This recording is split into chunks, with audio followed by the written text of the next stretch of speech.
പ്രധാനമന്ത്രി നരേന്ദ്രമോദിക്കെതിരെ രൂക്ഷ വിമർശനവുമായി ലോക്സഭാ പ്രതിപക്ഷ നേതാവ് രാഹുൽ ഗാന്ധി. മുൻ പ്രധാനമന്ത്രി ഇന്ദിരാഗാന്ധിയുമായി താരതമ്യം ചെയ്താണ് രാഹുൽ ഗാന്ധിയുടെ വിമർശനം.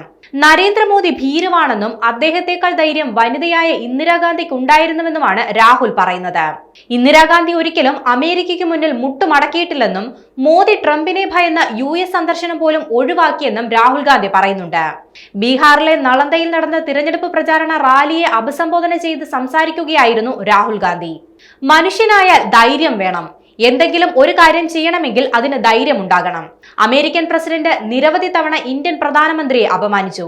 നരേന്ദ്രമോദിയോട് താൻ വിളിച്ച് ഓപ്പറേഷൻ സിന്ദൂർ അവസാനിപ്പിക്കാൻ പറഞ്ഞുവെന്നും 2 ദിവസത്തിനകം ഓപ്പറേഷൻ സിന്ദൂർ അവസാനിപ്പിച്ചുവെന്നുമാണ് ട്രംപ് പറയുന്നത്. അമേരിക്കൻ പ്രസിഡന്റ് കള്ളമാണ് പറയുന്നതെന്ന് ഒരു തവണ പറയാൻ പോലുമുള്ള ധൈര്യം പ്രധാനമന്ത്രിക്കില്ല. അദ്ദേഹം നിശബ്ദനായിരിക്കുകയാണ്. മോദി അമേരിക്കയിലേക്ക് പോകേണ്ടതായിരുന്നു. ട്രംപുമായി കൂടിക്കാഴ്ചയും നടക്കേണ്ടതായിരുന്നു. പക്ഷേ അദ്ദേഹത്തിന് പേടിയാണ്.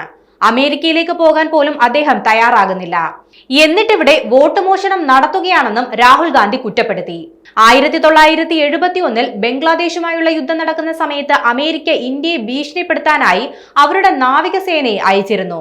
അന്നത്തെ പ്രധാനമന്ത്രിയായിരുന്ന ഇന്ദിരാഗാന്ധി അവരോട് പറഞ്ഞത്, നിങ്ങളുടെ നാവികസേനയെ ഞങ്ങൾ ഭയപ്പെടുന്നില്ല, നിങ്ങൾക്ക് ചെയ്യാനുള്ളത് നിങ്ങൾ ചെയ്തോളൂ, ഞങ്ങൾക്ക് ചെയ്യാൻ കഴിയുന്നത് ഞങ്ങളും ചെയ്യുമെന്നായിരുന്നു.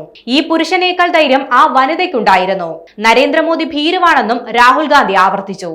നരേന്ദ്രമോദിക്ക് ധൈര്യമുണ്ടെങ്കിൽ ബീഹാറിൽ നടക്കുന്ന ഏതെങ്കിലും റാലിയിൽ അമേരിക്കൻ പ്രസിഡന്റ് കള്ളം പറയുകയാണെന്ന് ഒരു തവണയെങ്കിലും പറയാൻ അദ്ദേഹത്തെ വെല്ലുവിളിക്കുകയാണെന്നും രാഹുൽ കൂട്ടിച്ചേർത്തു.